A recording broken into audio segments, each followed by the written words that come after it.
Think about the school as the hub of a wheel connected by spokes to other learning sites.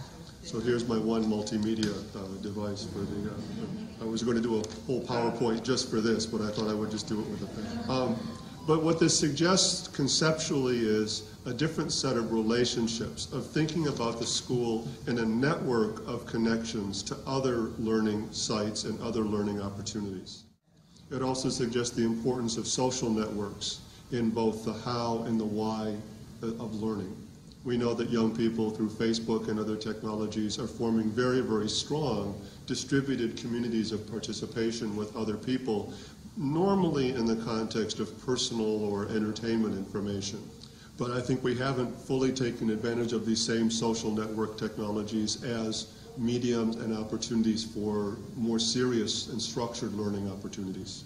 If we think about what constitutes these spokes between the school and these other places, it's often the portability of the technologies that creates that connection of learning opportunities between these different spaces. Earlier in this room we were discussing, for example, the one-to-one laptop initiative and how the portability of these machines creates new opportunities for moving education inside and outside the classroom.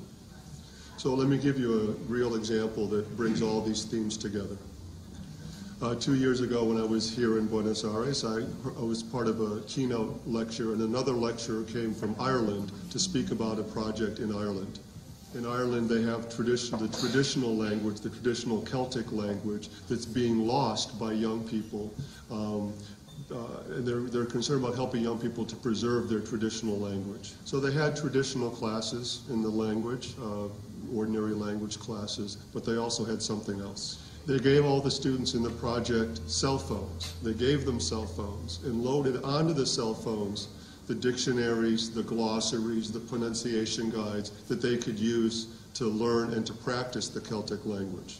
I've often used this example as the perfect case, the perfect instance of ubiquitous learning.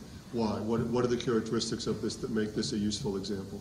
Number one, obviously the cell phones are a portable device. They are ubiquitous. Young people always have they wouldn't leave the home with they would leave the home without their pants before they would leave without their cell phones.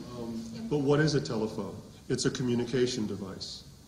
So when are you likely to need the Celtic language? Well, when you're speaking on the phone to somebody or if you're texting a message. So the learning is related to a context in which it is immediately useful and relevant. And naturally, the cell phone is itself embedded in a host of social and cultural practices that young people are already engaged in and that are already important to them. So it isn't a situation of learning something in the class and then having to remember it or apply it a week later or 2 weeks later or a month later. You're learning it and using it at the moment when it really is important and useful to you. And so I won't belabor this, you can think this through, but you can see in this example how the where, when, how, why, and what of learning are all transformed from the traditional ways in which we teach these things in a traditional classroom. And notice, as I said at the very beginning, that this is not just a characteristic of the technology, but also a characteristic of new social and cultural practices about communication that young people are already involved with.